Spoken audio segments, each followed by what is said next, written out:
Good morning বন্ধুরা, সবাই কেমন আছো? আশা করছি সবাই খুব ভালো রয়েছো। তো আমিও ভালো আছি মোটামুটি। তো এক সপ্তাহ পরে ছেলে গেছে স্কুলে।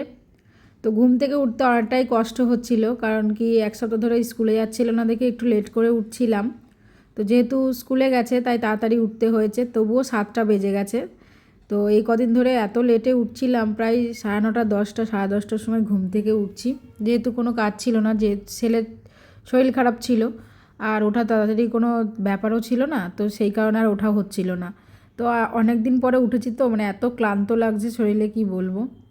তো ছেলের মতন খাইয়ে দাইয়ে ওকে রেডি করিয়ে ছেড়ে দিয়ে আসলাম। আর এখন ওর গাড়িটা একটু দেরি করেই আসে, প্রায় 8টার সময়, যেহেতু শীতকাল বলে 8:30টায় স্কুল শুরু হয়, তো 8টার সময় আসে।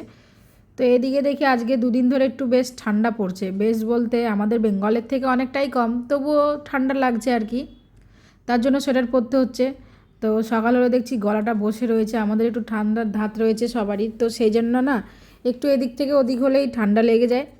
তো ওইদিকে দেখো পেঁয়াজ কাটছিলাম, সকালে ব্রেকফাস্ট বানাবো। আর পুরনো পেঁয়াজ না, এত ঝাঁঝ পেঁয়াজগুলো, পুরো চোখ দিয়ে জল বেরিয়ে যাচ্ছে, মানে বিনা দোষে কান্না করা আর কি, সেই অবস্থা। তো পেঁয়াজ লঙ্কা কাটা হয়ে গেছে। তোমরা হয়তো এখনও ভাবছো যে কি করব, আমি কি করব। ওদিকে চায়ের জলটাও বসাই, নাহলে আবার দেরিও হয়ে যাবে। তো ভীষণ ঘুম পাচ্ছে, তো আমি ভাবছি খেয়ে দিয়ে একটু ঘুম দিয়ে নেবো। যেহেতু 1টার সময় আসবে, তাই ততক্ষণে আমার বেশ একটু 2 ঘন্টা 3 ঘন্টা ঘুম হয়ে যাবে। তো সেই মতনই করছি আর কি, যে ভীষণ ক্লান্তি লাগছে, তোমাদেরকে তো বললামই। তো ওদিকে চায়ের জল বসিয়ে চিনি দিয়ে দিলাম। আজকে আর দুধটা নেই, দুধটা বাড়ন্ত হয়ে গেছে, তার জন্য আমাকে লিকার চাই খেতে হবে। তো ওদিকে গ্যাস বসিয়ে গ্যাসে ধরিয়েছি, গ্যাসে থেকে মানে একটু গন্ধ আসছিল, তো আবার চেক করে দেখলাম আর কি, যে মাঝে মাঝে আমার এটা ডিস্টার্ব করে, গ্যাসের যে মানে গ্যাসের নিচটা আর কি, যে রেগুলেটরটা রয়েছে ওটাতে মাঝে মাঝে ডিস্টার্ব করে। তো সেই জন্য চেক করে দেখে নিলাম। তোমরা এখনও হয়তো বুঝতে পারছো না যে আমি কি করব পেঁয়াজ দিয়ে। তেলের উপরে দেখো লবণ আর হলুদ দিয়ে দিলাম, তারপরে পেঁয়াজ আর লঙ্কাটা ভাজবো।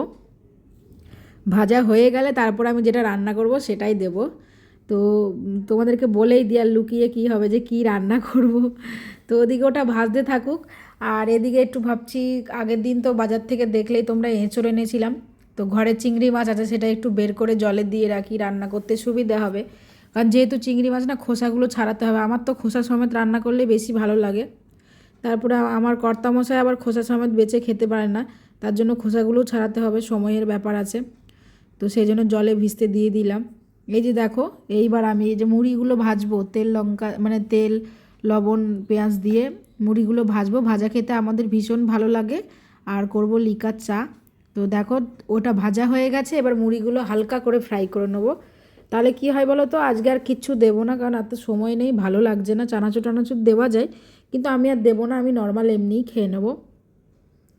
তো এই যে দেখো চা হয়ে গেল, ওদিকে মুড়িটাও আমার ভাজা হয়ে গেছে, ব্রেকফাস্টটা করে নেবো সকালের। তারপর তো কাজ রয়েছে, রান্নাবান্না রয়েছে। তো চলো, ভিডিওটা কেমন লাগলো অবশ্যই কমেন্ট করে বলো।